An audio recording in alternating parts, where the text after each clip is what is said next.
Well, then fuck it, nigga. I'm gonna be far smarter too.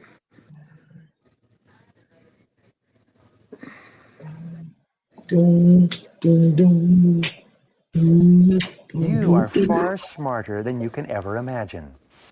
There is no obstacle that you cannot overcome, no problem that you cannot solve, and no goal that you cannot achieve by applying your mind to your situation. Go on and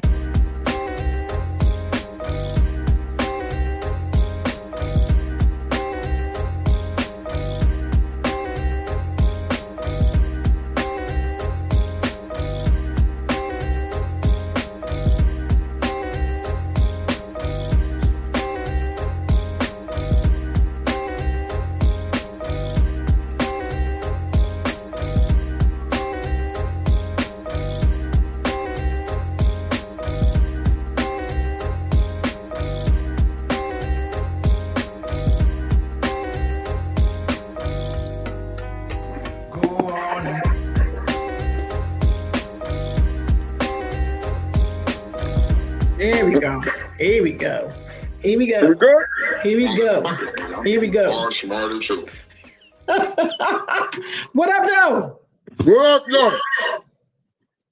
What's up, Happy- nigga? What's going on? Talk to me. You Dave. Happy Monday. It's a happy fucking Monday. If you see our ugly, our pretty, her pretty face, my ugly face, you know it's fucking Monday. It's 7-ish.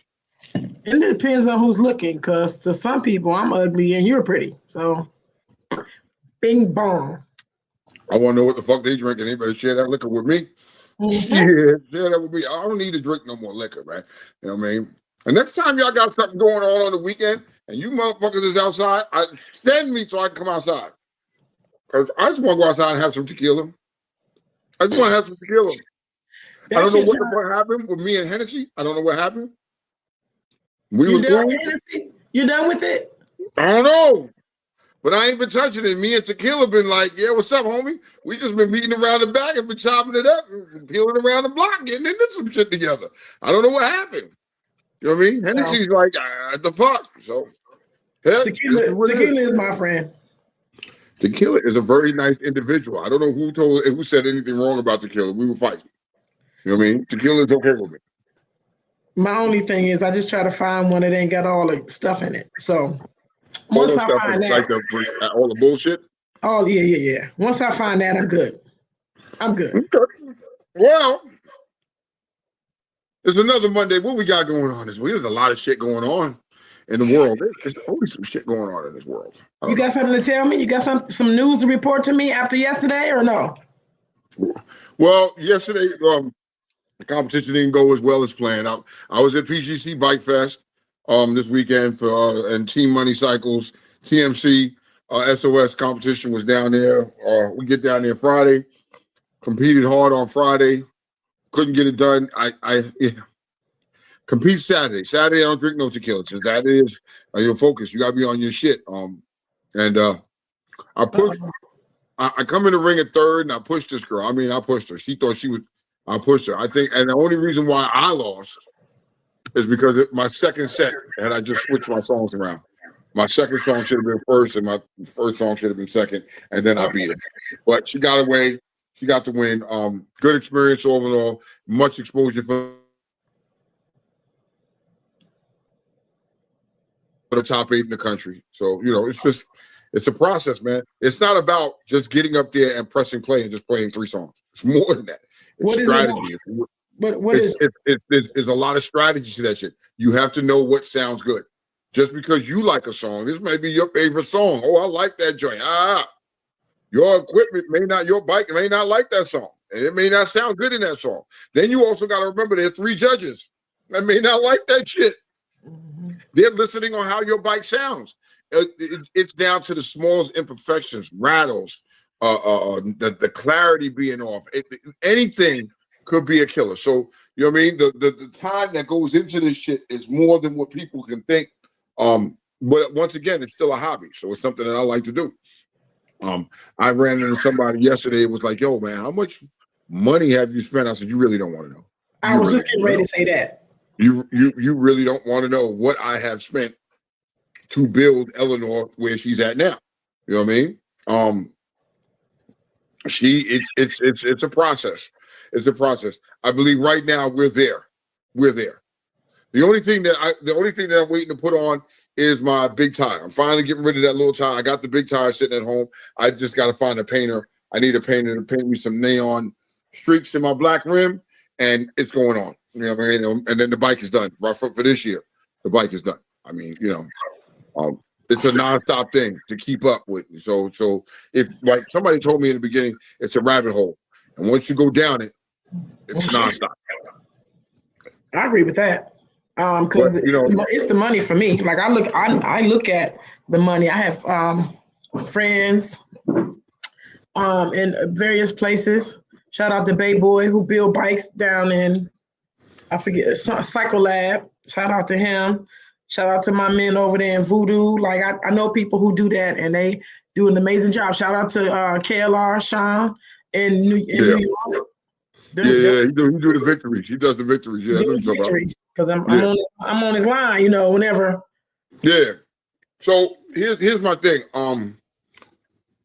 I would tell some people like I did. If I would have known what I know now, I would have just swung for the fences right off the rip. Okay. It wouldn't have been no short change and do a little bit here and then have to redo this and then have to redo that. I think what I can suggest to anybody right off the rip, if this is what you're going to do, swing for the motherfucking fences right off the dick. Don't even waste your time with the other little bullshit that you're going to be like, nah, nigga, listen, spend it.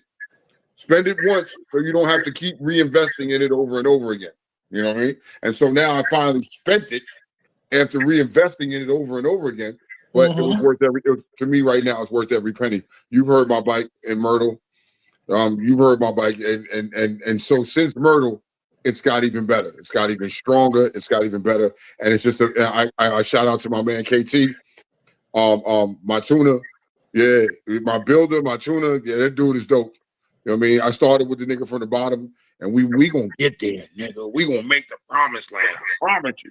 But it's the shit I like to do. This is what it is. So that was my weekend. Still fun and all, grilling and drinking and playing music and chilling. That's my shit now. I actually find that more relaxing and more peaceful than being on a set and going to a set party. Nothing personal. I just find it more peaceful and relaxing. You don't have no stress. You have no tension. Everybody's there just laughing and joking. You know what I mean? That's just what it is for me right now. So, well, shout out to Soul Survivors for a great weekend. I saw. Heard about that pool party. Shout out to Street Soldiers, which is where I was in North Carolina. Great fucking turnout. Let me tell you something. I had one eye open, right? It's terrible start out. Going down there Friday was terrible. Rain. Saturday, rain. Started out, right? Excuse me. What I have to realize and remember is that when you have those parties like that of people who have 20 plus years, that not everybody shows up on especially when it's an MC city or town or state, right? Everybody doesn't show up for the meet and greet. So I'm thinking I'm gonna play it cute. They got a clubhouse with the clubhouse. I'm gonna play it cute because it's nice. It's a nice turnout. Oh my God, Saturday. Tone, this is no lie. This shit looked like Kings of the South. I had no clue. Where was these people at? No. Amazing turnout. North Carolina set is built a little different than anywhere else you go. That North Carolina set, that 919 shit, I always give them their props down there because the way they support each other and the way they come out for each other is crazy down there. Yep. You know, one of the guys from Street Soldiers, what was that, Rocky Mount? Yes. Yeah, one of the guys, that's why we didn't see him this weekend because his club had his anniversary and he was there with them. You know what I mean? Is his bike burgundy? No, his bike is baby blue. That's Smurf, but that's New York. You know what I mean? I know he's one of them. So but it's always amazing how North Carolina shows out and shows up strong for each other out there for them, each other like that. I love that for them. I love that about them. That's one thing. That's one part of that. I love that. You know what I mean? So Yeah, shout out to all them. Shout out to Show Survivors for always having a motherfucking pool party, and shout out to fucking what's them called Street Soldiers for having another successful year of their anniversary. I mean, so, yeah. You know what I love? I love when we go out of town and PG County or the DMV shows up heavy. So it's like, hey, you here. Amazing party. Amazing party. Shout out to Maryland Hill Riders. Great ride. Solid group of brothers. If y'all ever run across them, Tim Dog is their president. They have a bike night every third Thursday at a B&G Tavern. Good people. I want to tell you, solid. Because there are a lot of people who are new to the community, and I want to just say, and I want to say to people, you can't only know who you know. Nope. You can't only know who you know. And I teach people that all the time when I'm out. You can't only know who you know, or else your circle doesn't grow, your name doesn't grow, your fellowship and congregation and all of that stuff, with your brothers and sisters, it doesn't grow. If you stay in your corner with Underworld, and that's it. That's crazy. Right. So George, I know y'all had that little bike fest shit down there with Venus Harley hosting a competition. You know what I mean? I was up in I was at SOS, Team Money SOS. I wasn't at the backyard competition this time. And to me, ain't nothing personal to it. You know what I mean? I just I'm on a quest to do something. So I didn't come down to that bike fest and compete in their sound competition. I was competing in another sound competition, striving to be one of the best in the country. You know, I would come to that as a practice event. You know what I mean? Anything that Venus holds, I know Venus. Venus did my verse build. Nothing wrong with Venus. Venus is a good guy, but you know what I mean? For me to go to one of his joints is like, for me, it would be just practice at this point. You know what I mean? I'm not on that, it's practice. Nothing personal to the event or nothing like that. I heard it was all right, you know what I mean? But you didn't have as many bikes there as you could have. You know what I mean? I think this is one of the problems with sound competition people right now, and everybody want to throw a sound competition. You want to all throw it on the same weekend as other shit going on. And then you wonder why you don't get the turnout you get. You know what I mean? Because you're all competing with each other. Sounds familiar, don't it, Kiki? Like you said. You know what I mean? If you're stepping on each other's toes, you ain't going to get max participation that you're looking for. You know what I mean? So if you communicate with each other and you realize, you know what I mean? Like, yo, y'all got your bike fest. And yeah, for Kings of the South, that might be y'all shit. Y'all deep in that. You know what I mean? But all the heavy hitters, all the big time niggas, all the good niggas is going and chasing the bag. That's all it is. I mean, and then for me, I was competing this weekend. You know what I mean? I don't think there was nobody. If anybody came there in my class, I'm gonna be cocky enough to say at that event there was nobody there that could see me. Okay. I'm gonna be that. You know what I mean? So, George, next time a 6-speaker class, come see me, son. Come see me. You know what I mean? Don't get your feelings hurt now. You know what I mean? Don't get your feelings hurt. But that's just what it is. I think, you know what I mean? I've seen a lot of people, like over the summer, of course, the summer, I see people, they having a sound competition. They having a sound competition. Everybody having it the same day. Don't nobody know where they want to go. You know what I mean? But if you talk to each other, yo, you have yours this weekend. You have yours that weekend. You have yours that weekend. The crowd is going to move and people are going to move to it. So that's what it was. That's why I wasn't there. I was up in Maryland at MIR, Team Money Cycles, SOS competition, competing like a motherfucker. You know what I mean? That's what it is. So, you see, they got these. Are you still convinced that those boys had nothing to do with Nolan's death? Nolan Wells. I am not convinced. I'm not convinced. I hear mean, so they're leaving it up to interpretation of what you're hearing on the call. Now, here's what I'm gonna say. Y'all got all this motherfucking technology. You could block shit out, and just zoom in on. You telling me y'all can't break it down like that? To zoom in just on that, on what the niggas were saying? Or is it you don't want to? What is it now? You know what I mean? I want to ask a question. Is it okay that these young men right? We're growing today. Today is growth day. You know what I mean? These young men are able to get away with something that they did. Are you okay with it? Are you okay with it? So let me say this, and I'm saying this and allow me to say it to just for context, right? And I'm not trying to be insensitive, but people die every day, B. Respect. And I'm saying that to say this.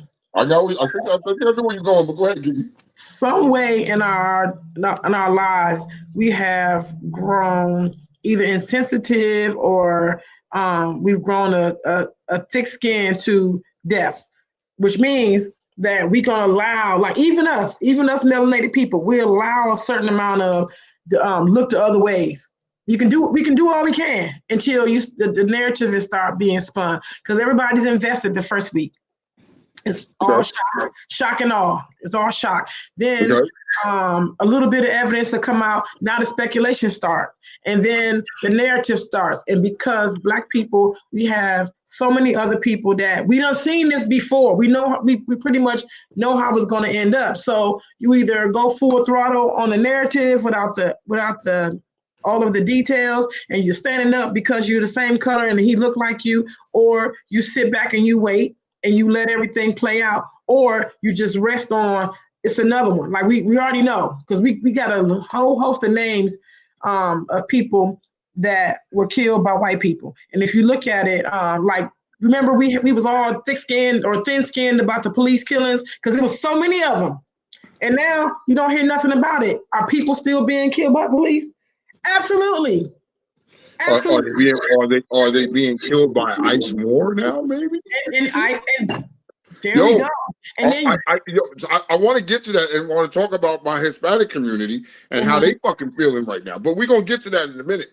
I think at this point, I think it's a little bit of everything you said, Kiki. I think it's a little bit of everything you said. But at this point in time, these individuals, my personal opinion, I think they killed that boy. I think they killed that boy and they dumped his body, and they kept it moving. And the white people were going to cover it up. But is there anything? What do we do to change it? Nothing. We hoop and holler, like you said.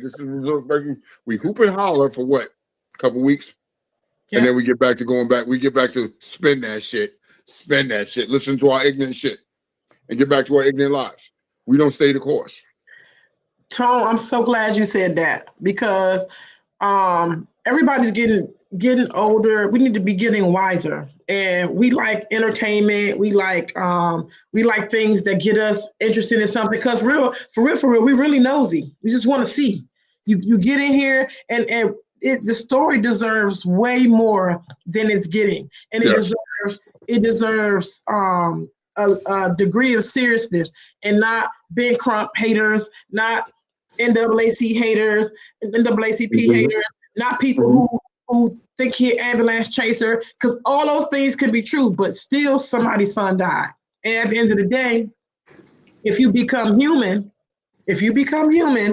you know somebody else's son died today. And then you start to weigh it out. Like, is that fair? Because Tone, I guarantee you, if somebody I know whose son was killed around DC, it wouldn't get, because somebody's son died yesterday.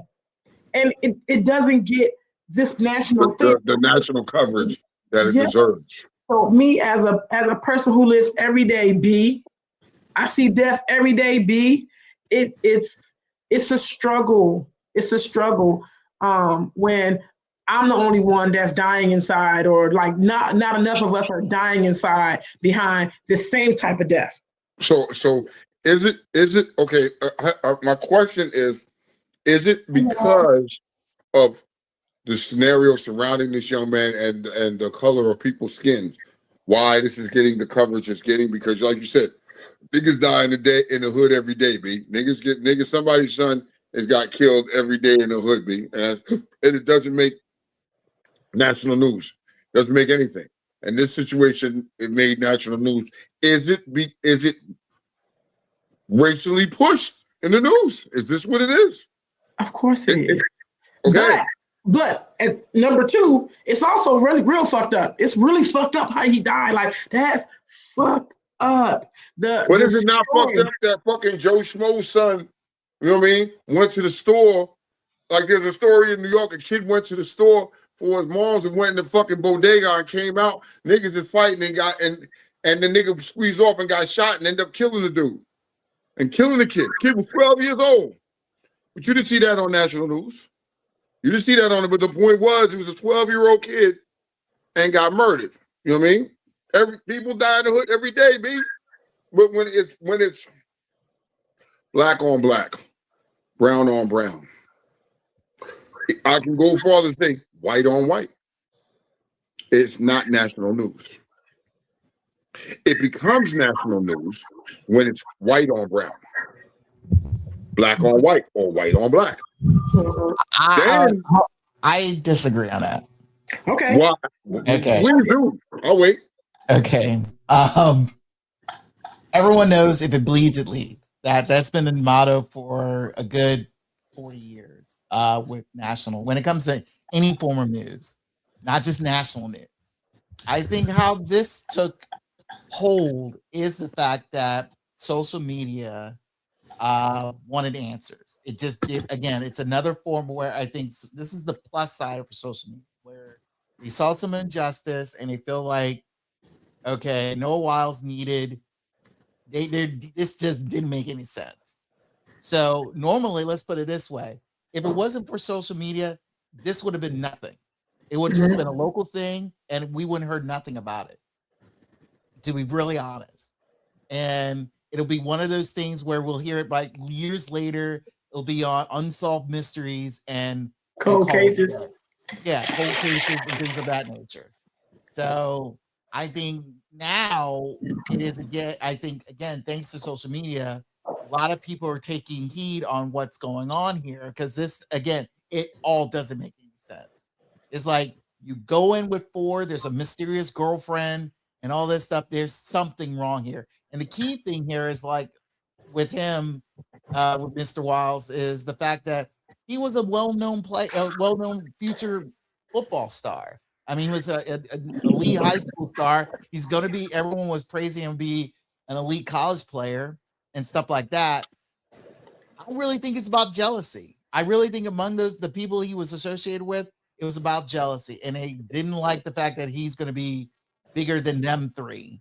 And like I said, there's a lot of foul play and there's some mysterious questions, mysterious annex. Because again, like you said, or a couple weeks ago about, the mom is a judge and a lot of things are, deleted and all that stuff. It all doesn't make sense. And I'm kind of glad that one of my sister's favorite lawyer is on the case, so to speak, with her YouTube channel show. And she's talking to people, stuff like that. And again, she's having a hard time trying to figure this out because it doesn't make any sense. And I really believes the fact that the prosecution is not really doing its due diligence of really handling this case the way it should be, of trying to find proper information. So the way I see it is, with this day and age, I think everything is escalated. Maybe again, highly racially motivated because of the fact that the tensions of that has been risen up high for these last decade because of the orange peel and the people he's associated with and things of that nature. But also the sense of the fact is like, I think without it, you would not, like I said, it would be a cold case. Okay. So, Blackout made a good point, as did Mona, as did Slow-Mo. Blackout said it's the whole landscape of it. No disrespect, but Nolan Wells folks are uppity black folks with money. The people from the hood get no attention. It has to be something drastic for a death in the hood to get some type of attention. Slow-Mo was saying it is the narrative of, or the story of interracial white kids killing the black boy, because that sensational type of stuff, it does sell. It does sell. And it's very unfortunate because we was getting to a place, honestly, where people, it kind of was balancing out. I'm lying. It was getting some pink people was getting their just due. Like justice was coming around to being served to some people. And then it's like now we right back because just like white man just stated, you got to live under a rock and not see all this evidence and prosecution. You got what you need. I don't understand why we're still sitting here. I don't understand why someone isn't at least arrested and or questioned and or held. I don't understand because they keep preaching to us time and time again that no one is above the law. So we really shouldn't care who your mama is. We shouldn't care who your daddy is. And you shouldn't be allowed, because I'll tell you one thing. If I go out here in the middle of the street right now and I shoot this block up and I delete shit from my phone, someone's going to be able to get it. They're going to be able to get it. If I call right now and threaten somebody, an official or a politician, and I go and delete it and I go hide it, they're going to find me. Flock cameras, they keep talking. Like, bro, it's so much stuff that is evidence collecting, and the phones is listening, and all for what? What? You mean what? Here's the question that everyone figures: how did they able to get his phone and delete delete the messages he had? The only way, unless he had facial recognition to open his phone, that's the only way to do it. Well, most people do have these young kids. There's a lot of facial recognition on their phone instead of codes. You know what I mean? Which is possible. You know what I mean? It's possible. These are his best friends. One of them was his best friend. They were all friends. You know what I mean? And it wouldn't be surprised not only that they used facial recognition, or somebody had his code to get in his phone. You just don't know. You know what I mean? Whatever it was, somebody went in there and deleted some shit. Because guess what? All you need is a face. Ain't no telling whatever happened to him, because there's trauma to his face and upper extremity. There's trauma to him, which means that there was something that happened. So for real, even if I knock your ass out and I put your phone right here, you think I can't get in your phone? Okay. You think if you got your little thumb, you think all I need is a thumb. You can get in the phone. You don't have to be dead. I mean, you don't have to be alive for me to do it. Or, even some people, for real, we don't know what took place before his imminent death, but somebody could have beat his ass and made him give me your code. Like, you don't know. We don't know. And some of my friends, my kids have the code to my phone only because they're my kids. So, you don't, maybe one of his friends is like, Tone, I said, let me see your phone for a minute. Let me look this up. And then you like, I what's your code? You know I'm never going to be in your phone again. So you just be like, oh, it's 2345. Yep. There people look, Tone, they do this. And it's like you on your phone, and I could be like this. We so quick with them patterns. People, they got retention. People watch that shit, man. It could be, like you said, it could be anything. Yes. It could be anything. But at the end of the day, this is what it is. This is what we dealing with right now. It's fucked up. I hope that at the end of the day, some type of justice comes from this. And look, like Mona was saying, the mother, she sells products, and she has this positivity page, and they stressing this girl out, on her website, and threatening her, and all for what? You killed my fucking son. Mm-hmm. It's son. Let me tell you, what we live in now, everybody moving like it can't be you. And like the dude in my barbershop said, he said, Kiki, he said, the only thing that would make me happy, he said, and if it were me, because I was asking everybody, if it was you, would you let your kids go out? And everybody was like, yeah, I still let them play with their little white friends, but they just can't spend the night over there. I let them do whatever. And he said, the only thing that would make this even for me is, and he said this, I didn't. I'm just quoting somebody, so don't try YouTube, don't be trying that shit. But he said, and I quote, I would have to kill all their kids. I have nothing else to live for, no way. He was like, I would have to kill all their kids. They would have to understand how I feel. You don't want to give me the peace to tell me what happened to my son. I got you. That, end quote. End quote. Do you disagree or agree with that? White I man. agree. I agree. I disagree. I disagree. An eye for an eye does not help you. I know you're upset. I know you're angry. I know you're frustrated. But an eye for an eye will not help you. All it does is will hurt even more. It's okay, white man. I have to disagree. I have to respectfully disagree with you. When you have no kids, it's easy to make that statement. When you do not have children of your own, I think it's easy to say an eye for an eye. You know what I mean? It doesn't fix anything. When you have children and you lose somebody, your flesh and blood that you raised. Nah, yeah. I think your opinion would be different or less biased if you had children to make that statement. I think that's what. I respectfully disagree with you. Okay. Because of the fact that in the end, you're going to jail if you get caught or when you get caught. Because again, you killed somebody. I'm okay.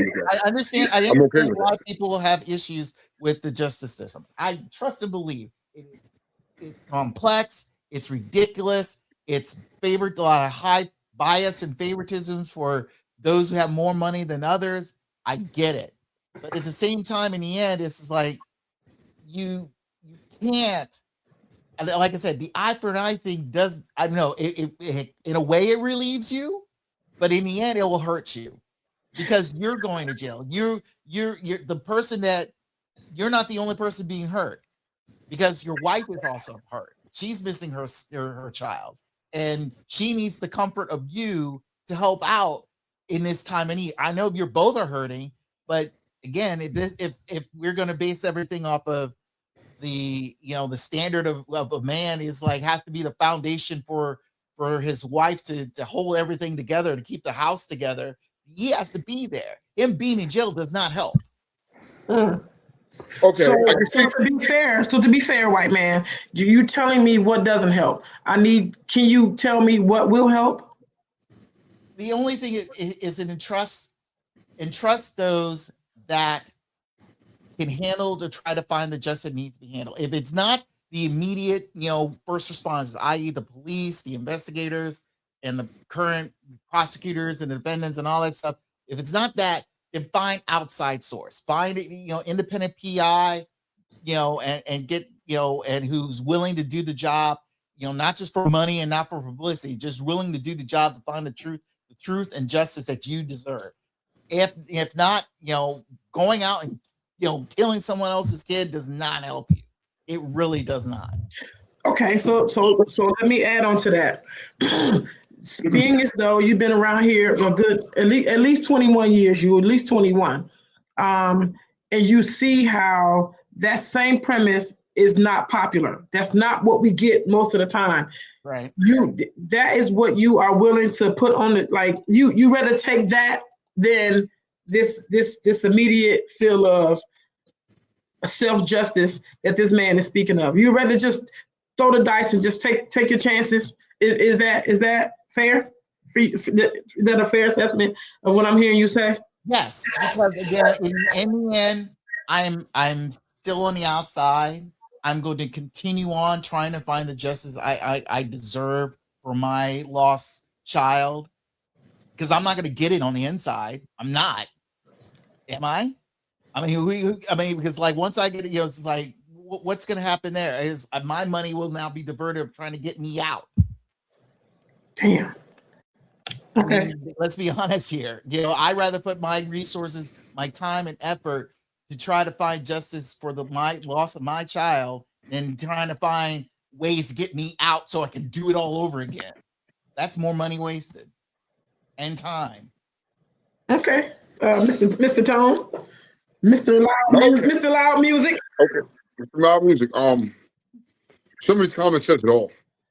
Some of these comments are saying it all. But at the end of the day, I am not going to sit back and watch these kids laugh and fucking joke and live their life and be all happy and mine is gone because of their actions. Knowing how the system is rigged for those type of people, I will not ever get justice. So there's only one way left for me to get justice, is to take their asses out. And I want their family to feel the pain that I feel every day until they close their eyes. And if I'm sitting in jail, I'm okay. If I get caught and get sent to jail, I'm okay with that. I'm sitting there with a smile on my face and I ain't going to be mad. I'm going to be like, whatever it is. And there's not going to be an ounce of remorse in my body. Not at 1 ounce. Because you didn't have no remorse when you took my child's life. Hell no, it's different. I respectfully respect his opinion, but I respectfully disagree with his opinion because it's easy to make that assessment when you do not have children. Okay. I had 3 children, and if somebody hurt one of mine or took one of mine out, I'm trying to wipe out half their fucking family. I'm trying to wipe out their fucking family. I'm so petty to the point where I won't want to kill him, but I'll kill everything around that motherfucker. I will make his life a living hell and won't think twice about it. I won't think twice about it. I would have probably get some of the best sleep because I'm going to avenge my child one way or another. If I rely on the courts to do it, it ain't never going to happen. You know what I mean? And this motherfucker's going to grow up and live a successful life and be successful while I still sitting there hoping and wishing on a fucking prayer 20, 30 years later that something happens. Hell no. Well, you're not the only one who respectfully disagrees. I'm going to get to some of these comments really quickly. White man, go ahead before I read these comments. I again, hearing what you just said. Now, mind you, I may go a little geeky here. If London is listening, hot shot. We're not shocked. Yeah. So, and if you can tell by my, my face today, I'm J. Jonah Jameson. And yes, you are. You're Spider-Man. You're the guy from the fucking what was it? The Daily was it Daily Bugle? The Daily Bugle. The Daily Bugle. Yeah. Tone, Yeah. So this, like I said, this is Spidey week. So, and one of my favorite characters, especially Marvel characters, is the Punisher. If anyone who actually reads this comic book and understands this character, I understand what Tone is saying. Okay.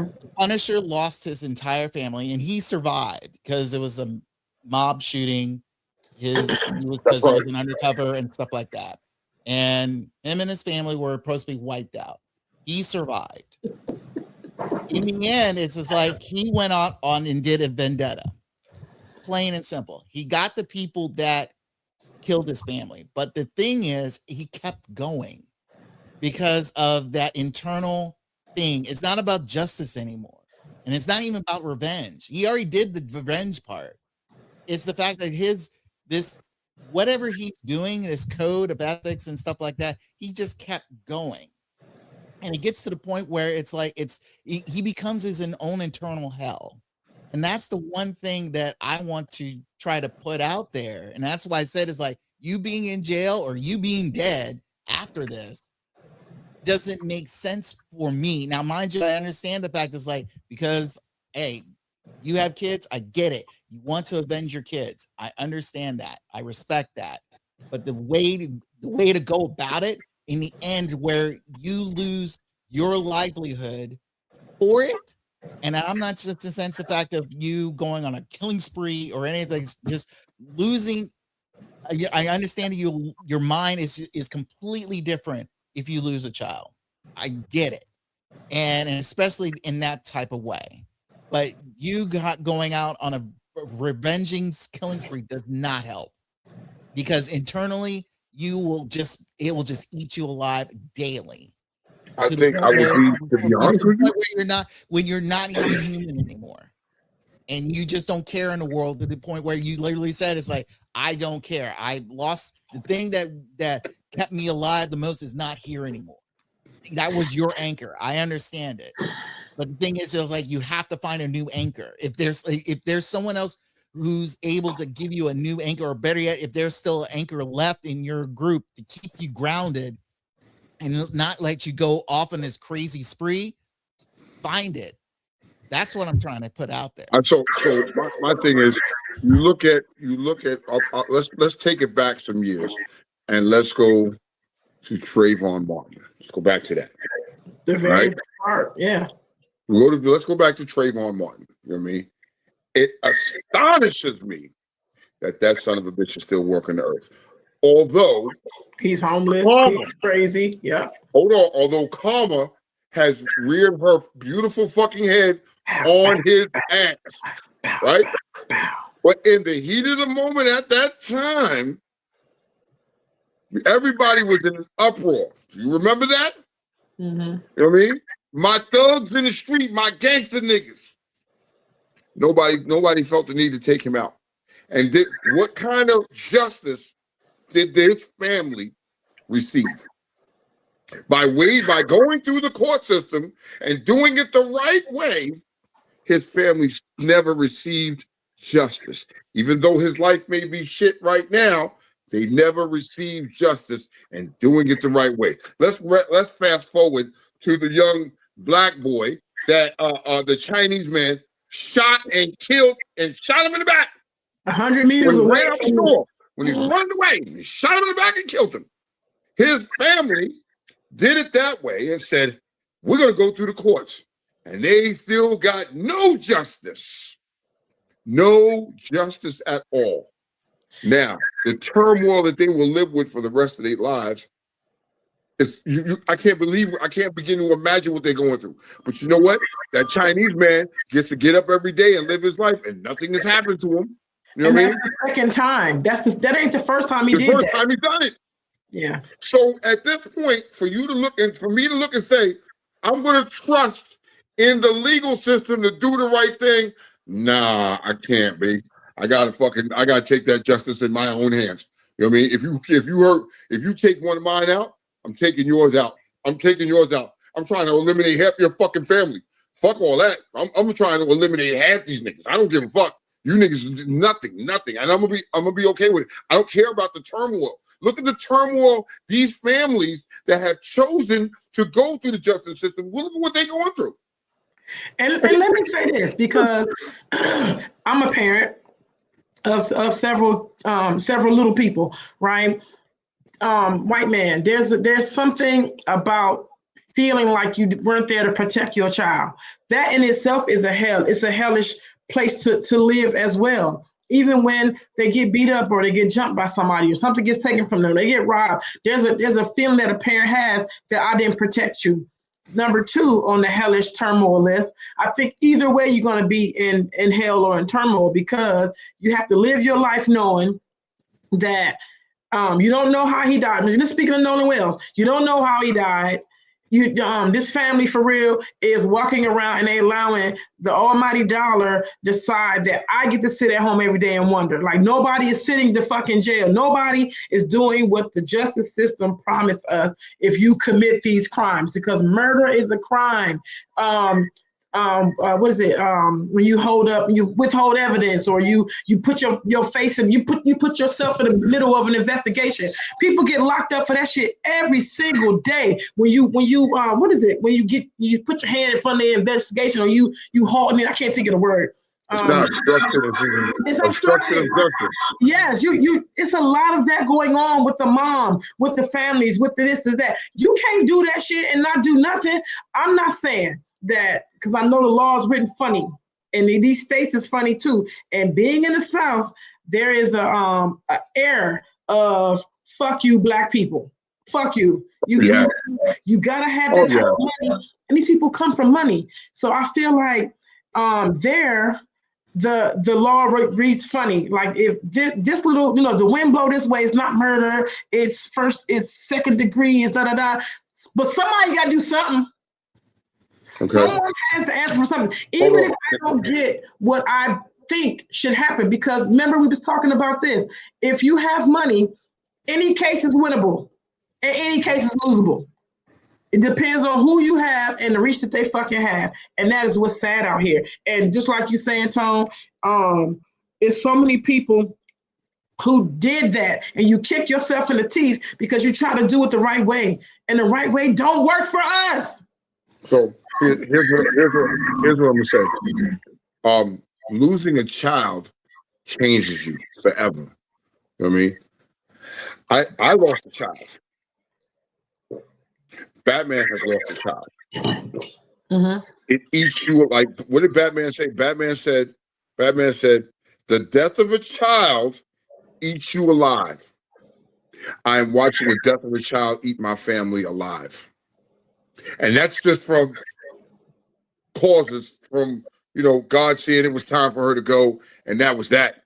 That's not, and it's eating the family alive. Can you imagine what if your child was murdered does to you? And now you see that this person, nothing happens to them, right? They're free and they're walking the streets every day, living their life and going out and having drinks and partying and doing all this stuff.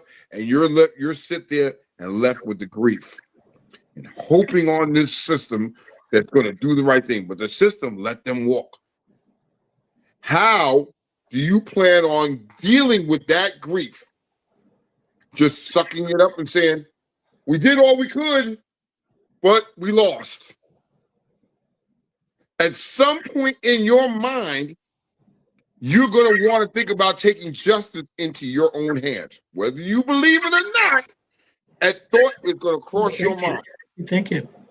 And you know what, Tone? A lot of people will sell the farm to make sure the law system takes care of them, and they pay these lawyers, they do whatever. Can you imagine giving everything and then losing everything? Can you imagine? What do you have to be here for? You got nothing more to lose. You have nothing more to lose. And wait a minute, the system is categorically designed. Like, these people make a living out of not letting us win. And I'm not saying in every circumstance, because some circumstances is few and far and in between where this type of situation is going to garner a win for us. It's going to take a lot. So even what Batman said, right? Even what Batman said, nothing helps you deal with death like a few $1 million from a civil suit. Even if you got that money, the grief inside is still eating you alive. The money may help put a Band-Aid on it, but it doesn't take away that hurt and that fucking pain and that grief that's eating you alive. You can have as much money as you want. He can get it. His family may end up winning a couple $1 million, but that ain't gonna hurt. That ain't gonna take that pain away. And for a person of me, and I'm being very honest, a person like me, I wouldn't even bat an eye if I had to go back to jail for the rest of my life. I would stand on my principles. Because you know why? I would be a fucking star in jail. I would be a fucking superhero because I stood up and did something about mine. Wild Child said he said even if he goes to jail, I want to go as well. I will beat on him every day. Let me read some of these comments because it would sound good, but you couldn't do it. They wouldn't let you do it because they would already know what time it is. They would keep you separate. You couldn't get it. You'd be better off paying niggas in jail to beat his ass every day or rape his ass every day. You know what I mean? Torture that motherfucker every day. But that still ain't going to give you the grief. That still is going to, nothing is going to give you the satisfaction. I think for me personally, watching that motherfucker die slow would give me satisfaction. Satisfaction. You know what I mean? The regret and the inner death for you is that what you did caused you to lose all your family members. Like, you have no one left. That is something that will put a smile on somebody's face short term. But the person, if you did me like that, and I knew that you had to suffer in the same way, hold on, I got somewhere to be tomorrow. Look here. Wait a minute. If I go to jail for the rest of my life, I still get conjugal visits, right? Mm-hmm. I got 3 hots in the cot. I got the medical. I got free medical. I don't have to worry about none of that shit no more. Send me to jail. I'm gonna be comfortable. I'm just saying. Look, Emo said, "Who said I'm going to jail?" Sam said, "No face, no case." Batman said, "Kill my son. This Marine is going to kill your entire family." Bingo. Cornell said, "If you don't have kids, it's easy to make the statement. It's definitely an eye for an eye with me. My kids is grown, and I still will take someone out over them and my grandson." Blackout said, "So the fuck what? That jail math makes sense to me." Wild Child says, "You can do or say what you want to me, but my kids, nobody is safe." Tamara, she says, "Everybody got over my kids. The ones that I birthed, yeah, I will smile in my mugshot." Emo says, "You're not a man if you do not strike back." Spider, even if they find him guilty, what will be the sentence? The youngin' in the Dave and Buster shooting didn't get any jail time. Indefinite supervised probation for murder, and he back. And he black. So white kids will get what? Tweety says, not even my own child. I'll take her out too. Everybody's just saying it. I don't trust the fucking system. The system was not designed for me, says Blackout. And respectfully, we're gonna respect everybody's opinion on how they feel about the situation.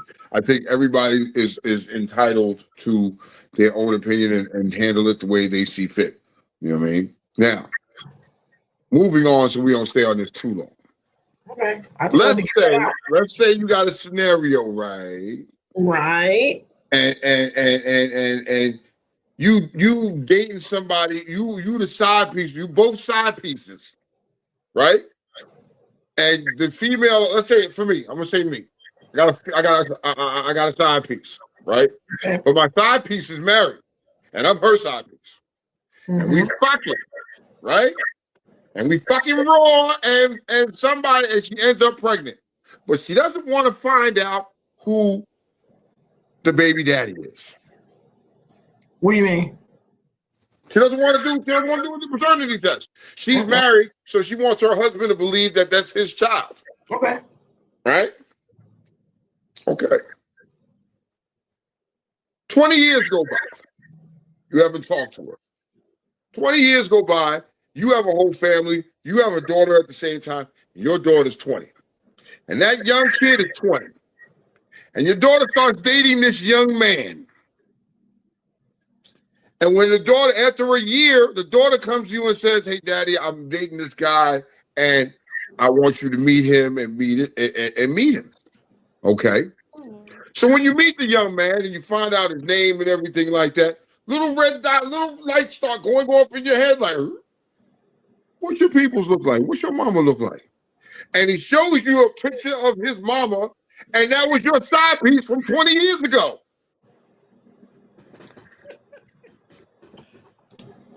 Okay, for you continue, did you get this off of maternity court? Because I've been seeing a lot of repeats of those, and this is one of those episodes. So go look in your inbox on Instagram. I sent it to you and I sent it to Kiki. Mm-hmm. This young man was dating, his daughter is dating her potential son. He calls the baby mama up and like, yo, listen, to my surprise, my daughter introduced me, the name sounded familiar. I checked out the face and I saw you. And the woman's like, well, it's been 20 years. Man, you ain't think about him since then, whatever. But he's concerned now because we got a fucking issue. I need to know if that's my son. Because if that's the case, my son is fucking my daughter. Oh, we went bye-bye. No, my fault. He was trying to pull it up. We back. Jerry, so this has always been my biggest pet peeve. You know what I mean? If you out there and you fucking, son, and you having these kids, make sure you know that you the father, or you gotta know. You gotta know, because I always had that scenario. I know I have daughters. I didn't want this scenario to happen, and this scenario is happening. And if he can pull it up and play it, you got to listen to it.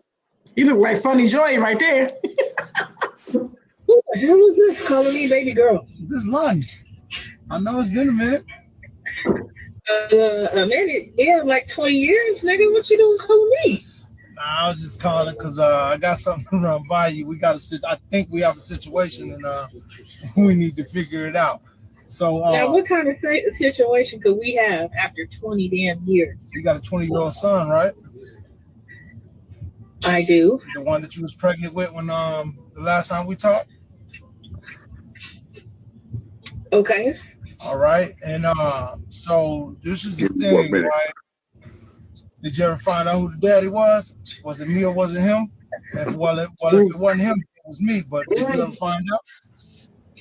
It's been 20 years. You wasn't concerned then. There's no need to be concerned now. Well, You the need to reason just why go the on, reason why I keep going on wasn't about your concerned, business. the reason why I wasn't concerned is because when you told me you was pregnant, I asked you wasn't mine. The only reason why I asked you wasn't mine because we was each other's side piece. I had a woman, you had a man, so it could have been either his or yours because we both one strapping up. So that's the only reason why I asked that question. But here we are, 20 years later, and I need to find out if that's my son or not. What difference is it going to make 20 years later? Okay, all right. Well, the reason why I want to know now is because my daughter came to me and told me after a year she'd been dealing with this dude and she wanted me to meet him. So I'm like, all right, cool. So I meet him. Me and him meet up, and I ask him questions about his family. He get to showing me a picture of his family. You happen to be his mama. So we need to figure out if that's my son, because if that's my son, he fucking his sister. And we need to stop that shit. Are you fucking kidding me? Oh my God. Yeah, I know. That's the same thing I said. I didn't tell him who I was.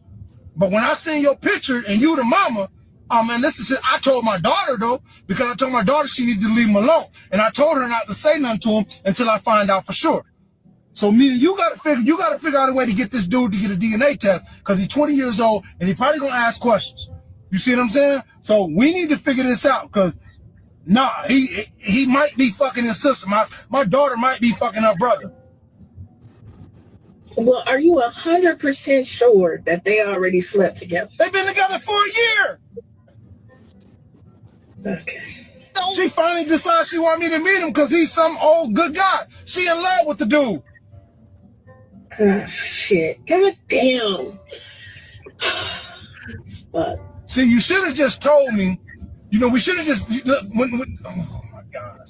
when the boy was born, you either should have found out if dude was a daddy, or should have came and hollered at me, and we would have found out if I was a daddy. Then we wouldn't be in this situation. He was my side, and I wasn't trying to keep you around for long anyway. If I wasn't concerned, I know he gonna take care of him regardless. Man, see, yeah. And he ain't never won no DNA test? Why would he? I'm his wife. Oh, he gonna be mad. That's my son. Well, he's not. Yeah, I don't think he is. I hope and pray that he ain't, because I don't want my daughter fucking her brother. But if he is, you got a couple problems on your hand, because you should have kept it honest with that man. That's all I'm talking about. So listen, figure out how we finna get this DNA test, and we're gonna take it from there. So, you know, hey, hit me up. This is my number. Lock me in your phone. All right. Bye. Yep. To lock me in my phone was diabolical, because he tried to spin the block and tap moms again. I mean, either that or, you know, now. Wow. Straight out of paternity court. After a year, right? Yeah, like I said, they fucking, and he fucking, ew, oh.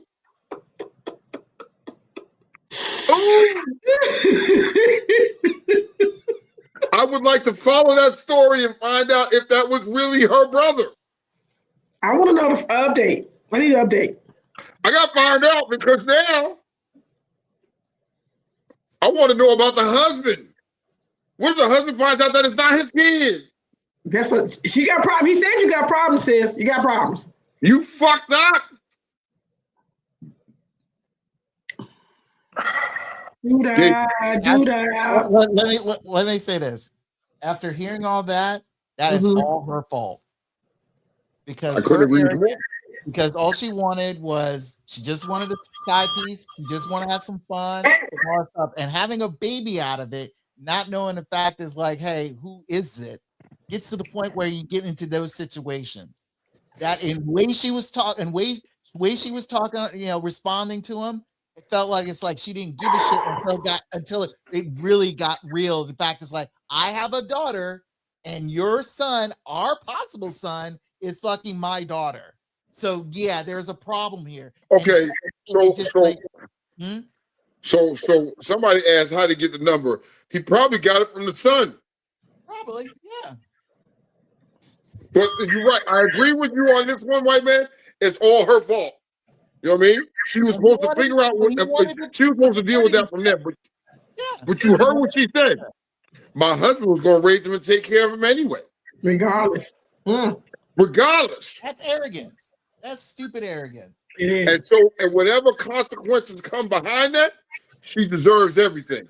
She deserves all that hot, cold karma coming at her, Slim. It's gonna hit hard. I don't know. Here's the problem. What we're not thinking about is how it blows up these young kids' lives. We're talking about the parents.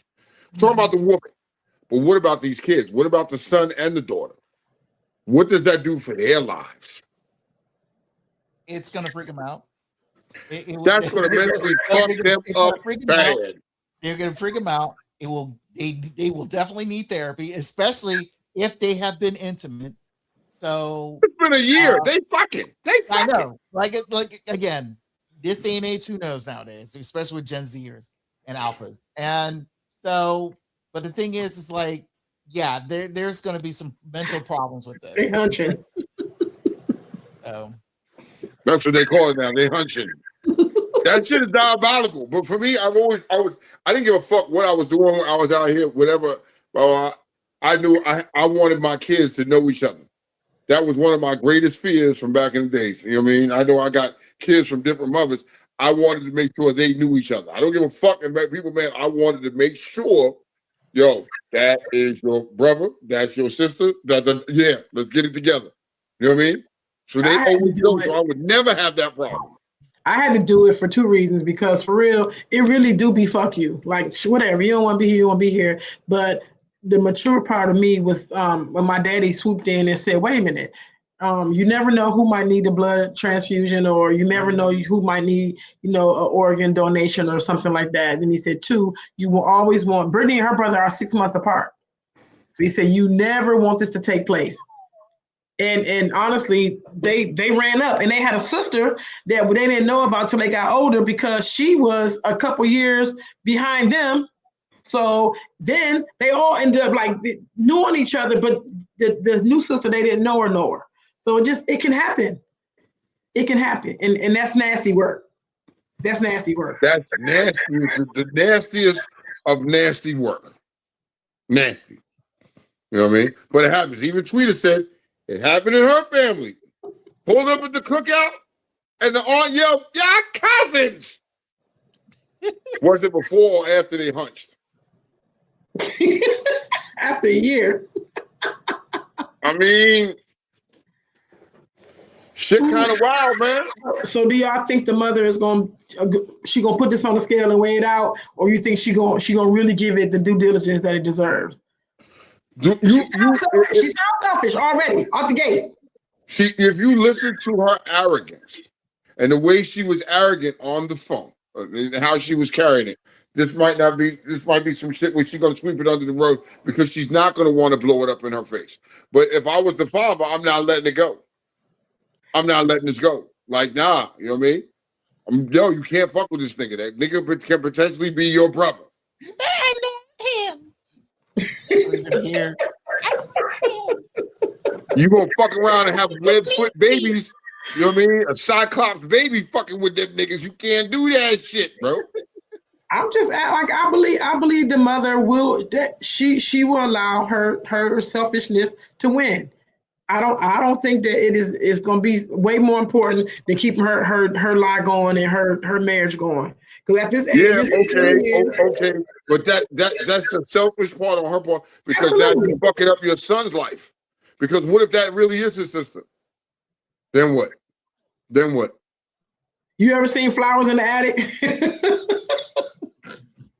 Flowers in the Attic. Look, the mother locked these two kids. Locked her 4 children. She got married to some rich dude. The daddy said, for you to inherit my money, you can't let him know that you have kids, because you're supposed to be pure. She moved in with her mother and locked those kids in the attic, and they started fucking each other and started having kids. And they was doing it the whole time. And they family behind family behind family, which is, I guess, what you could say is kind of like what they say about the Swanson Thompsons and Proctors. They was doing the same thing. I didn't say that about them. That's what I heard when I got here. So don't be on my neck. I'm just saying, it's just crazy out here. Y'all need to be careful and watch where y'all putting y'all. You just gotta be careful. The blackout said my grandmother made sure we knew each other. There was 9 of us. I want to know in the comments, what would y'all do? Like be 100, because some of y'all motherfuckers selfish on here too. Be 100, because for real, Tone, if you look at it, you could, if the man is not pursuant, like the dad, who he sound like he just want to be messy. At the same token, he got a good reason for saying what he's saying. But imagine if he just drifted off into the night, and this had no way of coming out other than that. I want to know how many of these people on this live would say, "I'm good. I'm with her. I ain't saying shit." I wonder how many people would say that. I don't know. Okay. I met my father when I was 21. Right? I was a 21-year-old man when I met my father, fresh out of the penitentiary. Right? Mm-hmm. Okay. I come down here to Maryland. I don't know, you know what I mean? I know my family lives in Maryland. All the way down to Calvert County, fucking down to St. Mary's County. You know what I mean? All through that shit down there. Family. I don't know nobody that's family. Right? Boom. I'm out at the fucking, we go to church. My dad takes me to church one day. I go to church. See this little motherfucker, honey, she fine as fuck. I'm over there rapping like a motherfucker. You know what I mean? I guess the number. You know what I mean? Little green-eyed fucking female. I had to have that. Daddy walks up and says, "Oh, can you met your cousin?" I was, yo, fuck that. You know what I mean? That's probably why I never fuck with nobody in Maryland. This is probably why I never fuck with nobody in Maryland, because it was just too many cousins. It's too much shit. It's too many. Which adds to Tweety's point. She said that's why we need to bring back family reunions, and it's true. Let me tell you something. Cornell is on here. Cornell is my cousin on my mama's side, and my uncle Clyde had the finest sons. But out of all my mother's brothers, Uncle Clyde was the first one that passed away, and he was the furthest one that was out. And he had them cute little mixed kids. So my sister, who is not my mother's daughter, who is my father's daughter with me, came up and was like, "Dang, who is that?" And I'm all about to introduce them. My mother was like, "Whoa, no, that is your cousin." That had happened to me twice. I went to Chicago, same thing happened. I had some special ed, that was my type then. Oh, good hair, little, little situation. And I was like this. And my daddy said, "Put your goddamn tongue back in your mouth. That's your cousin. That's your Uncle Dave's son." Because my family liked them little white chicks and little Filipinos and my black ass uncles. They like that type shit. And brought these niggas in, and I was like this. So I had to learn. You better go to these family reunions. So Tweety, I totally 1000% agree with you. It's crazy out here. What would you do? What would you do if you find out your baby father was your brother? Oh my. What if you do the man that you married to, you find out that's really your brother? The weight that I would lose, the stress. You know what? Crack is whack. Because imagine if your husband, you definitely got his children. Just imagine if I'm just curious. Just imagine. Emo said Tone fed his cousin. I was trying to get her too, her little yellow fine ass. I was like, "Yeah, nigga, what's up?" You know what I mean? And my father came over and fucking skunked the whole groove. I was like, "What?" After that, man, I didn't want to holler at no females in Maryland, man. I just didn't want to. I was like, "Yo, I don't know who the fuck is who anymore."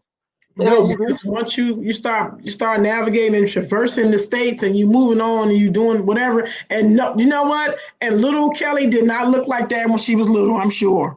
Little Maurice, that what?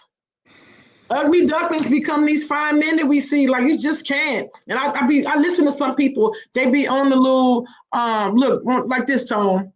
That's my cousin over there. They be like, and they try to to try to separate and say, well, she my third cousin. Like, not really, right? Or she my Nah, brother. you try to justify that shit. You trying to You try to justify that shit, nigga. You still nasty.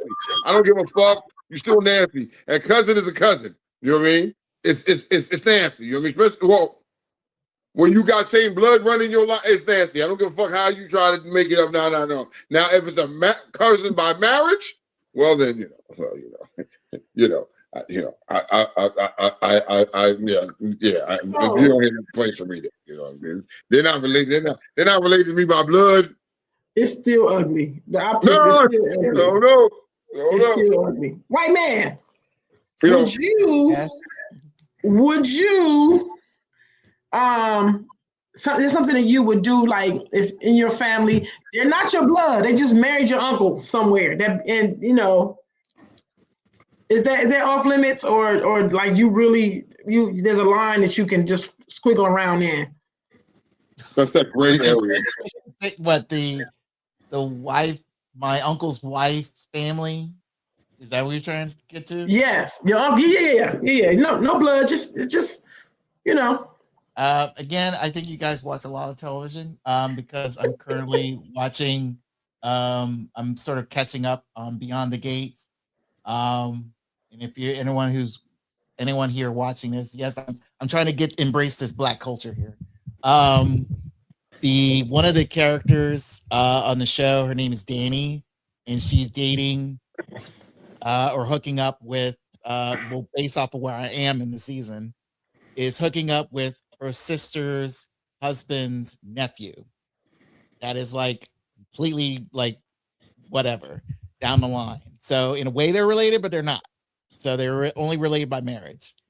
Honestly, yeah. If they're not, we're not blood related. We're not. So yeah, that's pre-game. I mean, it is. I mean, we're not blood related. You're just your in-laws. That's it. So I've heard stories of in-laws.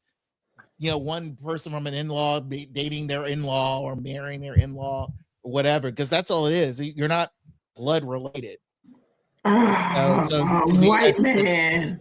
That's free reigns. Hey, I'm a lonely dude, so since I don't want me, I doesn't want to know me. If she's on here today.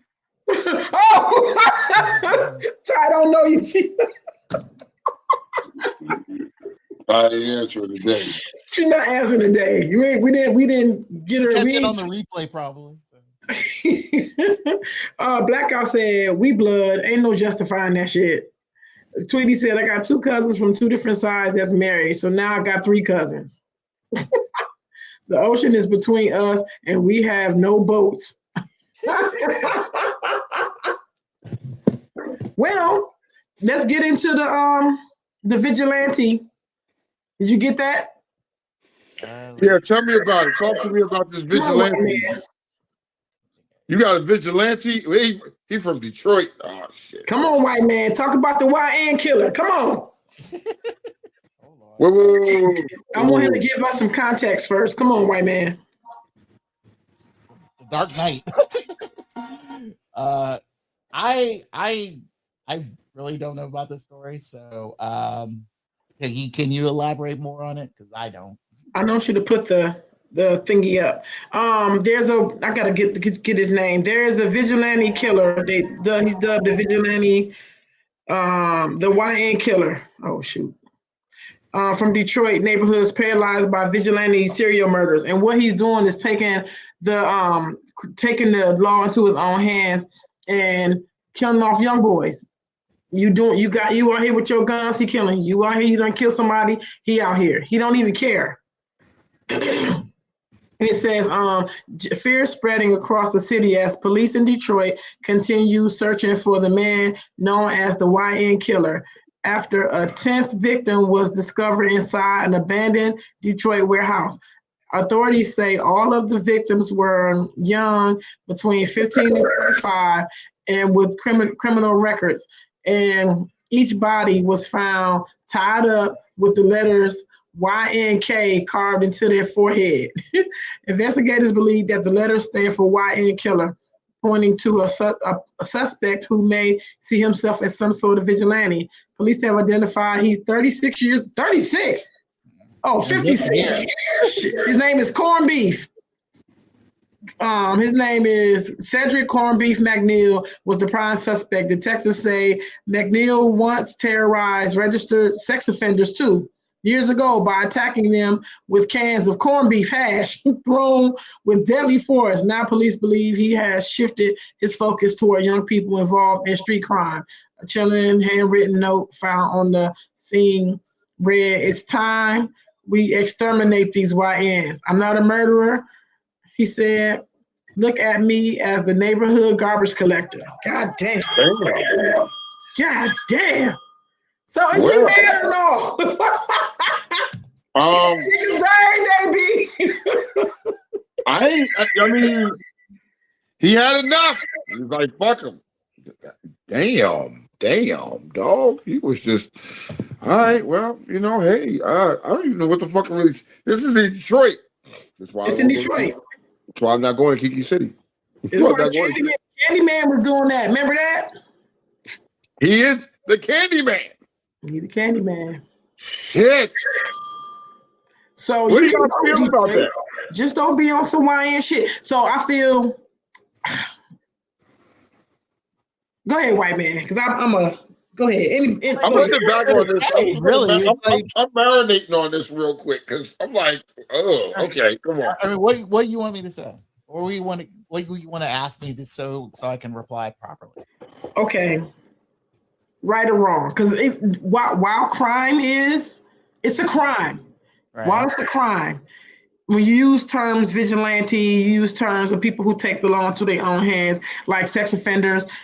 Is there a difference between sex offenders and the people who have crime, who are doing crime? Because I know some people will cheer for the sex offender part, but then dog the nigga for this part. So my question to you is, do you see a right and wrong here? Or do you see a right or a wrong? That's the question.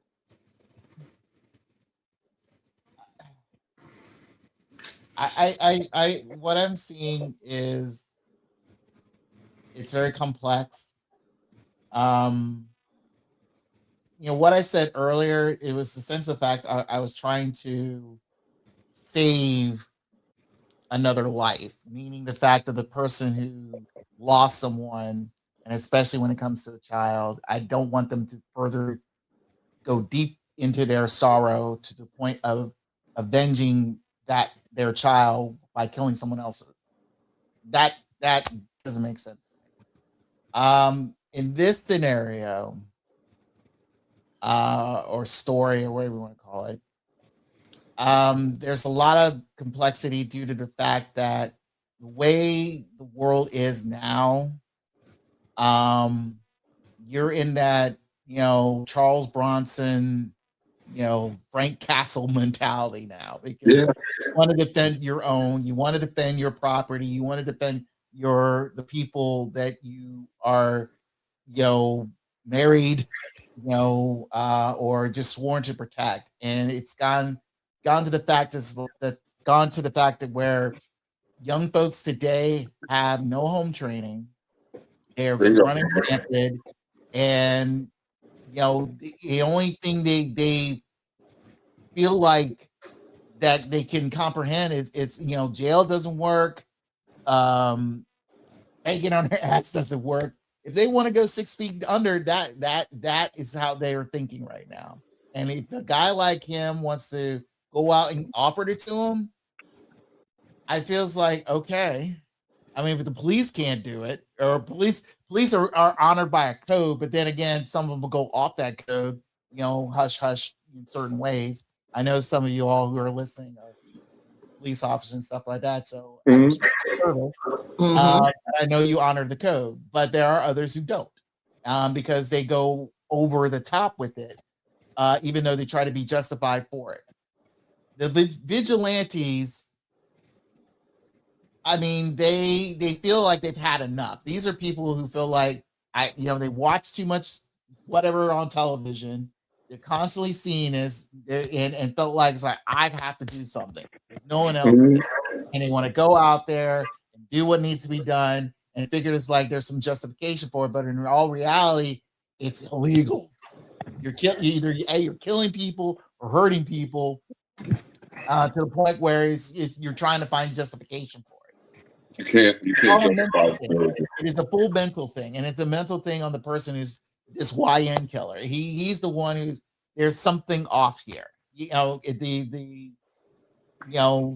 His viewpoint of how justice is now, how justice is always blind, but always holding two scales. Whatever is weighing down that one of the scales, he's focused on that. He's full on that, and he wants some punishment, pretty much. And that is pretty much what he's focused on. I mean, do you think something like this would catch traction, and other people in other states would start to feel like this man and start trying to do what this man has done? I don't think so. I think, well, let me correct that. I think it has happened, but one, you don't see it's, again, not on social media. It's probably been going on for a long time, probably the day when Death Wish came out, or even before or after it. And I just feel like the fact that it's like, someone's just snapped. It just felt like it's like one guy, just one day, it's just like, I had enough's enough. He goes out and starts swinging a baseball bat at some kid who's just yelling too loud. That's it. I mean, it gets to the point where, again, that person's just freaking frustrated. I don't know if, it didn't state he's single or married or what have you, but to me, it seems like, at some point in time, one day, enough was enough for him, and he just felt like White man, Emo says you're a walking contradiction because your favorite. He said, but your favorite character is the Punisher. He is like, you're a walking contradiction. Okay, if you remember what I said, one of my favorite Marvel characters is the Punisher. Because I understand that character, and the fact that this is like his justification. I just like the complexity of his character because there's a lot of moving parts, and a lot of people focus on him killing, getting rid of the bad guy. But there's a point in time where it's just like sometimes the good guy is a bad guy. That's why he goes after like Spider-Man and Captain America, because they feel like their viewpoint of how they handle justice is completely different from him. So, if Punisher and Batman face each other, trust and believe the Punisher will try to kick his ass. Even though their viewpoints are the same. They lost people they love and everything, and they're both normal human beings, and they have a lot of gadgets and stuff like that. The key thing is like how they view justice is completely different. Batman never wanted to use a gun. If you ever check out Year 2, Batman had a gun because he wanted to kill the person who killed his parents. But he never wanted to use a gun. Never. Punisher, he was born that way. He was a soldier. That's his mentality. And at some point after his kids and wife were killed, it just snapped. He felt like this is like one, you could say it's survivor remorse, or you feel like again, it went from revenge to something else. It became this mission for him. And that's the thing. And the same for Batman. It's the same thing. After his parents died, something snapped and it became a mission for him. But the thing is how they handle those type of things. A lot of people especially a lot of cops, embrace the Punisher, and especially that logo, because it's sense of form of justice and all that stuff. It's like, no, if you guys read the stories, it's not all about that. There's a lot of layers with this, and it's not. You can say I'm contradictory. So is the Punisher. He's a very complex character. That's when I got, and I feel like that's why I felt like when it came to that first story, or us talking about Wells and trying to find justification. Like I said, I understand where Tone was going, and I feel like, but again, I literally said my point at the time was trying to pull him back, and anchor him down, and save his soul in some form or fashion, because he will go off on a crazy deep end to the point where there's no return. Even though he literally said it's like he'll be happy and willing to do it, and whatever, if he dies or go to jail. And I was like, I don't want him to see that. But at the same time, for something like this, it's like the guy is like, it was enough for him. It's just like, I get it. you know, I don't know. Like I said, if he was single or with somebody, you know, at a point in time where he just freaking lost it one day, and it's like enough is enough. I'm gonna get this bat and I'm gonna whack some heads. And it's like, okay, I know you do what you got to do, but it's even though it's fully wrong based off the law, but I get it. But hopefully he'll find some balance there, you know, to center himself again. Go ahead. No, complete your thought. I want to. My main thought here is I really think is I think let's put it this way, and I think with both stories or with people how they react to this, maybe it's a simple fact is like these individuals or let's say this current individual, meaning the white killer, and this potential villain, if Tone was just lost it, if it's something happened to his kids in a tragic way. If you don't have anybody to anchor you down, why am I moving my hands like this? And no one sees me. No one can see you. No one. If there's no one there to anchor you down, center you up, and realize the fact is like, look, let's find a different way of handling the situation, you will lose it. And at a point in time, it's like I understand people needing to vent out and express their aggression on something or sadly someone, but there has to be somebody there to say, hey, calm down and let's focus on finding a proper solution that will keep you here, keep you centered mentally, physically, to the point where it's like you don't have to go ape shit and try to whack out the entire universe. No. Carry on. If nothing changes, nothing changes. There has to be people who are you. There has to be people that are Tone. Because if we all were you, every circumstance will end up in the same way. What is the motivation for things to be different if you don't find a nigga who don't give a fuck? And what I want to do is, this is my opinion. This is not of me. I have to be careful when I say stuff like this. The behaviors that we see coming from young people, I'm conflicted because I'm Black. And, in our world, you're supposed to support people who look like you, right? At the same time, it's bullshit that we see coming out these kids. It's bullshit. Like the way they are, they're unbridled. These people, they have an anger and an angst in them that they don't do shit respectfully. I'm not as a whole, but the ones who are terrible are fucking terrible. They will shoot you and everybody in here today. They niggas in the daylight, in the mall, in the church, they don't give a fuck. Is that new? No. However, because now we have these, it grows legs. And the next person wants to one up. So am I mad that this person is doing this? Two things can be true. I am mad, but then I'm not. Because if nothing changes, nothing changes. There has to be a consequence for the way you act. And it has to be a visible one. You gotta fucking know, like people who have dogs or people who have the don't come here, we got guns and all that, there has to be a fuck around and find out.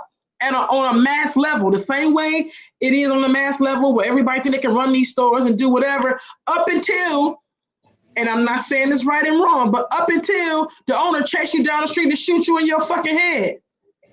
And that was wrong because he didn't steal anything, but you understand the point I'm just trying to make. If nothing changes, nothing changes. So there has to be a person like this because people need to be scared of something. You have to be fearful that, number one, you a young ass kid. You don't run a motherfucking thing. That lady in DC and her mother got robbed coming from someplace. Niggas carjacked them and you know what I'm saying? Like they breaking in your house, they stealing your fucking dog. You go to the event, all the windows knocked out of everybody's car. Like, where is the end? What's the apex? What has to happen? And when you come to Detroit and you find out, it's a possibility that this nigga gonna come and get me because for real, your record is public knowledge. And I don't know if he got a list of people who got crime, who got their records or whatever, but he out here. And I think had that happened, had that happened before, where I got to be careful with the police thing. But if situations had flipped on their head and it wasn't so much of this thing, it was a balance or more of this thing, we wouldn't be where we are. If nothing changes, nothing changes. I'm gonna sit on that. Tone. Listening to everybody's feedback and what everybody has to say, Kiki, I gotta agree with you. You know, something's got to give. I don't agree with his behaviors, but then I'm not mad at him either. You know what I mean? You know, I wish there were more vigilantes out there in some type of way, shape, or form, and doing things and taking things in their hands that some of us people can't. You know, this man just got fed up and said, "Fuck it, I had enough of this shit." You know what I mean? I'm tired. I've been going to the police. I've been going to these people. I've been asking for help, and I've got none. And now my back is against the wall, and now I got to take this in my own hand. I'm not mad at him. In some ways I am, but some ways I'm not. It's a fucked up feeling to have. You're conflicted with it, you know. But you know, here's a dumbass question, but I gotta ask it: is there a difference in him taking out predators and him taking out predators and him taking out people who are committing crimes against innocent people?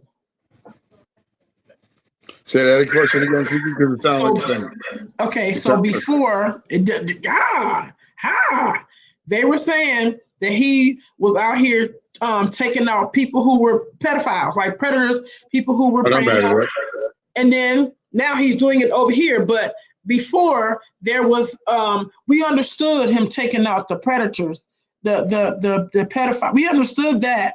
This is getting an uproar. So I'm saying, is there a difference? What's getting uproar because he's killing because of who he's killing now? Yeah, young kids, young black kids. Okay.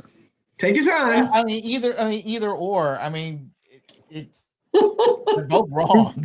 I mean, I understand. It's fucked up. Yeah. Go ahead. I understand the one, meaning the pedophiles. I kind of understand it, but at the same time, again, you're killing another human being.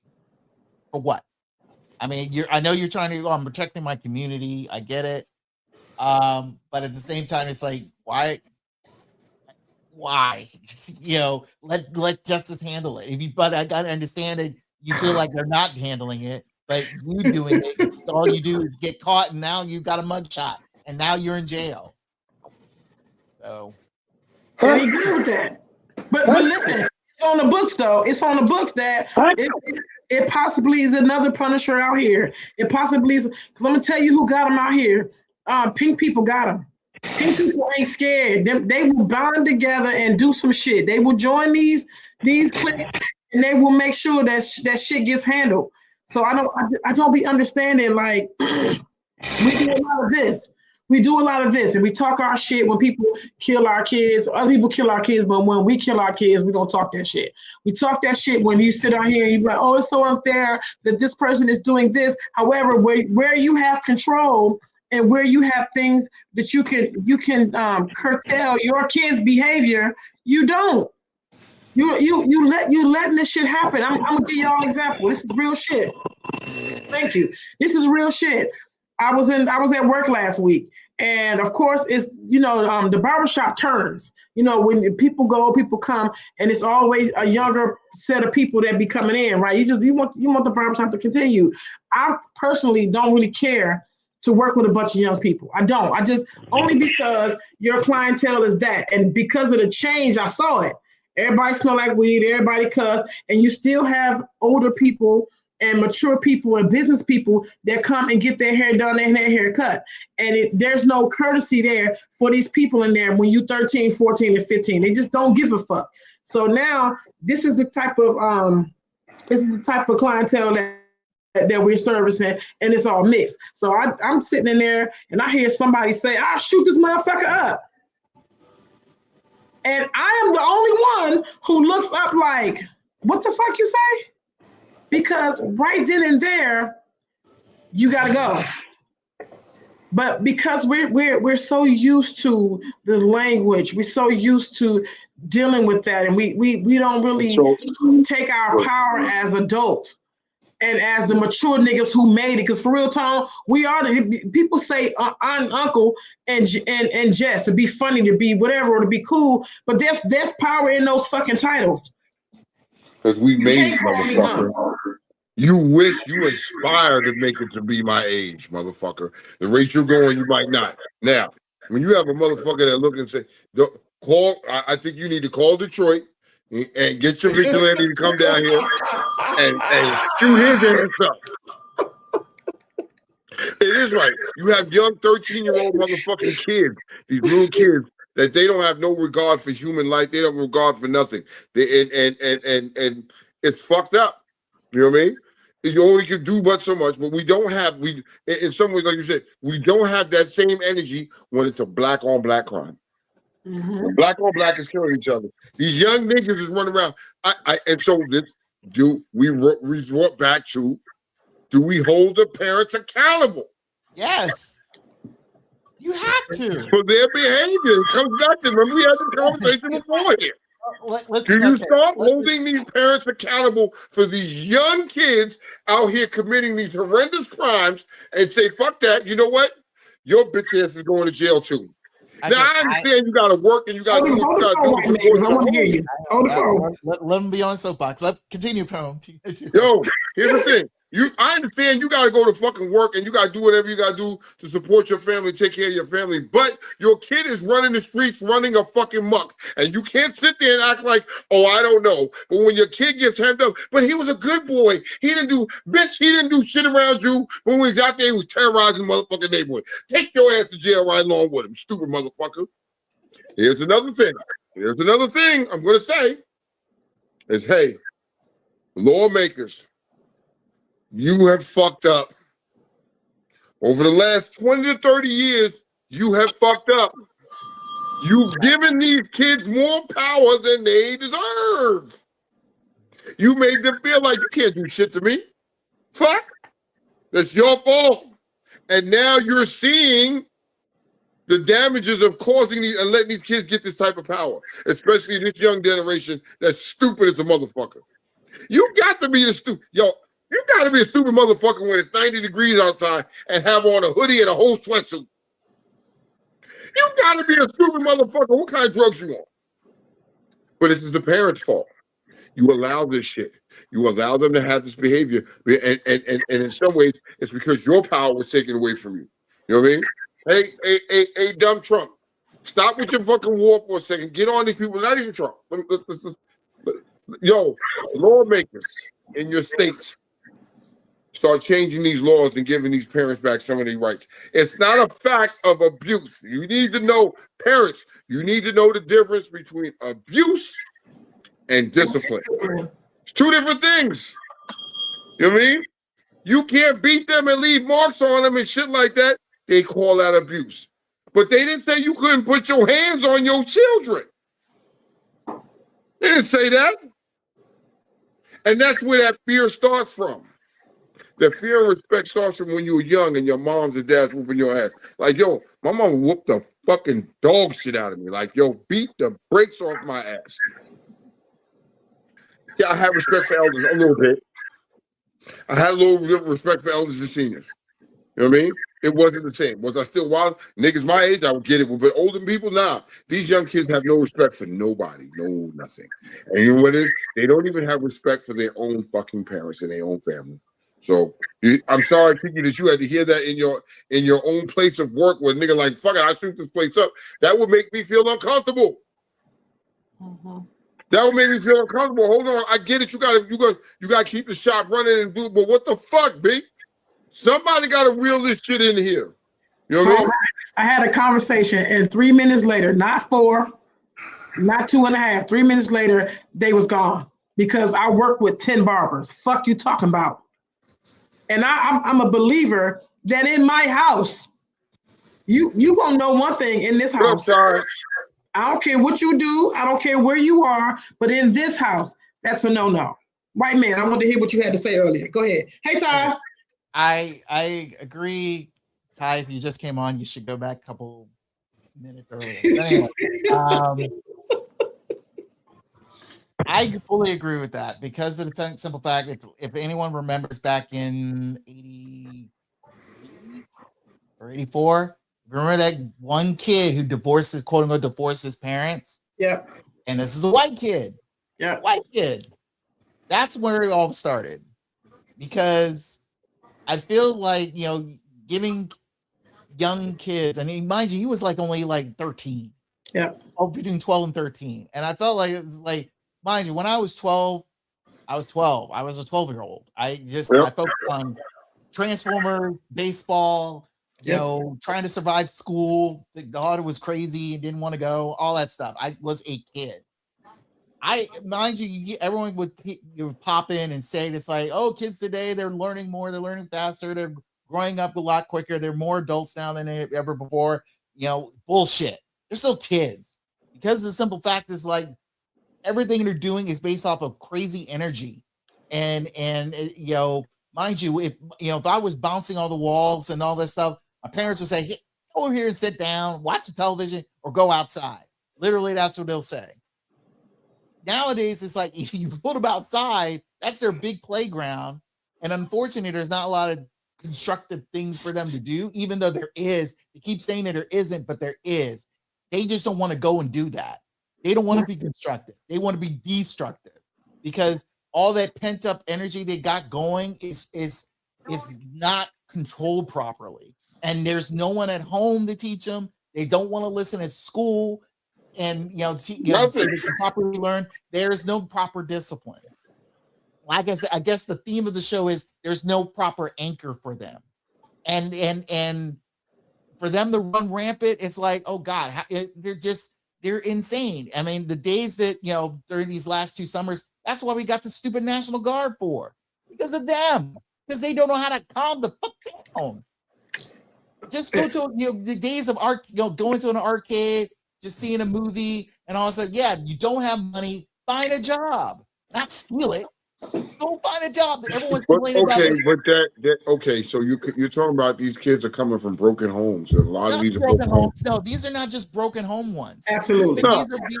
These are people who are, I mean, you got those who are claiming they got everything and they don't, and they're still stealing shit. I mean, so pause. You know what I mean? When you have them like that, we have to look at everything as a whole. You can't just pick and choose now.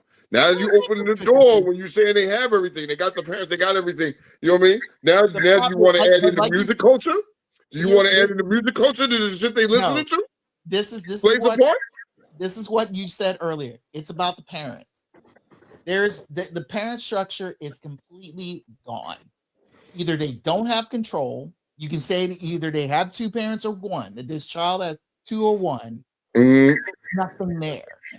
Now, mind you, those who are listening, if you're great parents, you're great parents. I know majority of you, you're probably great parents. You know how to discipline your kids. Whoops ass. Ty whoops ass. I bet you Ty can whoop ass. Yes. Ty is whooping ass in her house. But you see, Ty has a YN. Ty has a young kid. But I bet you he ain't acting like that.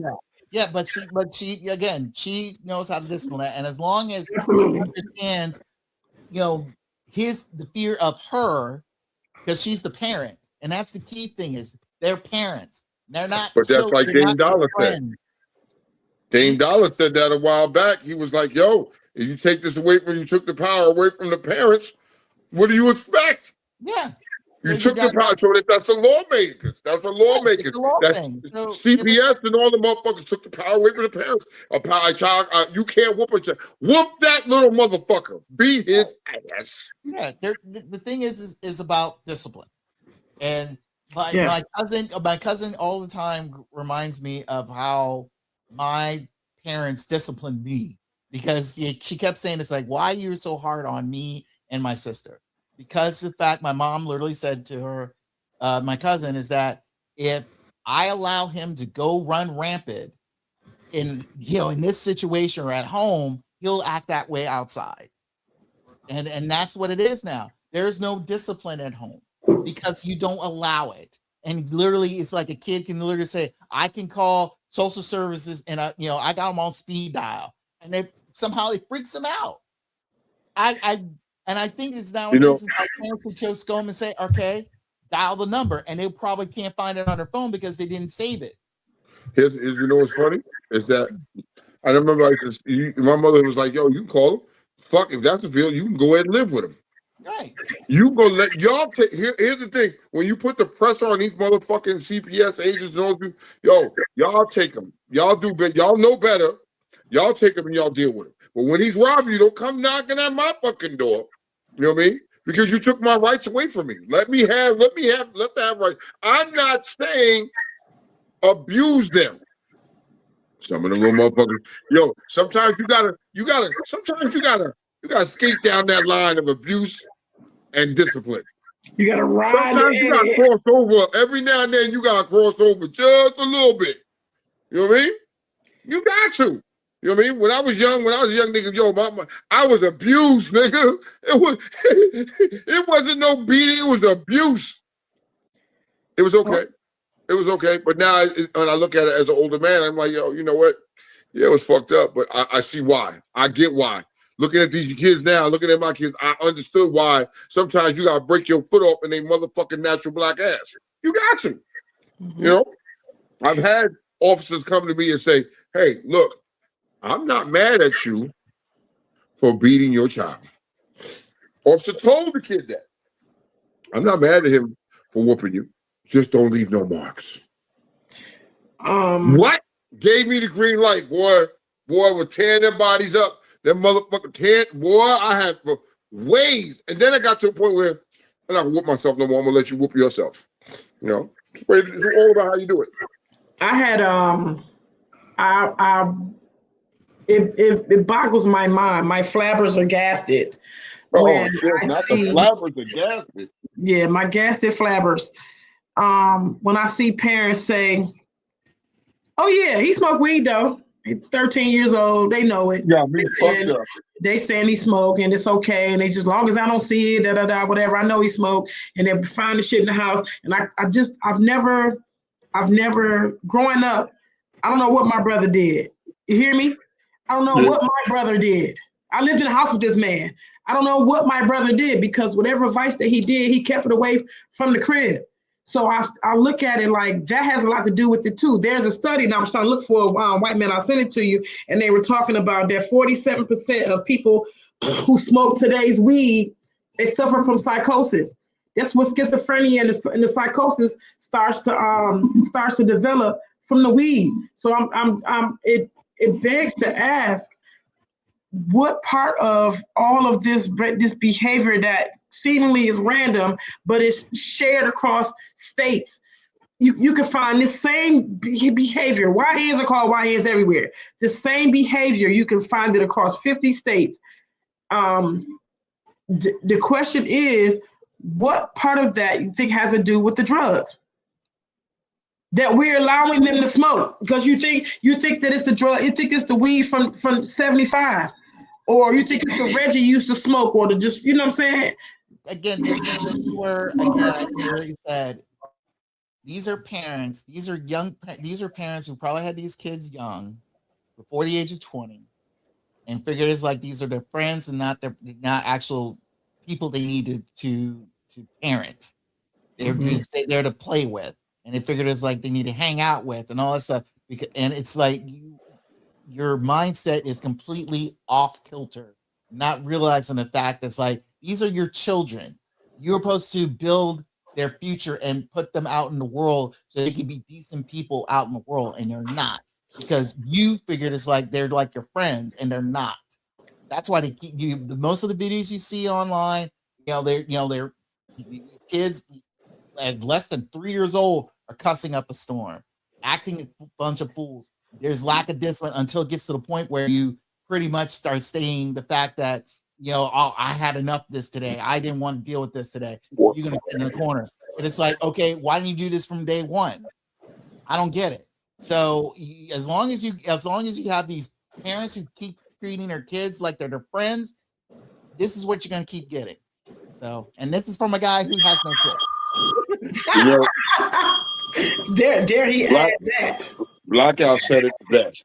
What he Blackout say? said it best. Blackout said what he said was something about they need to know about the extension cord when you come out the shower. Yep. You put that motherfucking extension cord to ass when you come out of the shower, that's gonna be an attitude changer. And then you look at them when they go to school next day. I dare you to say something. You better sit your ass there and not say a fucking thing. Game changer. You know what I mean? I just feel like, I don't know. I don't know, man. I don't know if it's as much as the drugs. I think it's a little bit of everything, Kiki. I don't think it's just the drugs. I think it's also the music that they listen to. I think it's everything. It's everything. It's everything. It's worse than NWA. It's worse than fuck. Like, we had the worst music. We did. Did we know? Did we know?